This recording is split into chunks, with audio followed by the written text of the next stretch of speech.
Hello you guys, it's me Lisa. In today's video I'll be teaching you guys how to fix wide angle camera zoom not working on your iPhone or solving the 0.5 zoom not available. So if you are having a problem regarding the 0.5 zoom in your camera and it's not working properly, then this video is for you. So firstly, what I want you to do is go to your settings, then scroll a little bit down to your camera. After you find camera, I want you to click on preserve settings, then turn on your creative controls.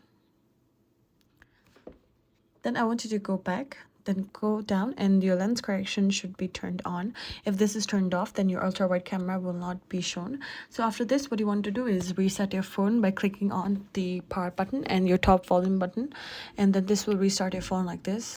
So just slide off to power off, then turn again by clicking on the power button. So this should fix your problem of the wide angle camera zoom not working on your iPhone. And if you're having problems, then leave it on the drop box below and we'll try to give you more solutions on it. If you like this video or found this video useful, please comment, subscribe, and leave a like on this video. It's Millie signing out. I'll see you in the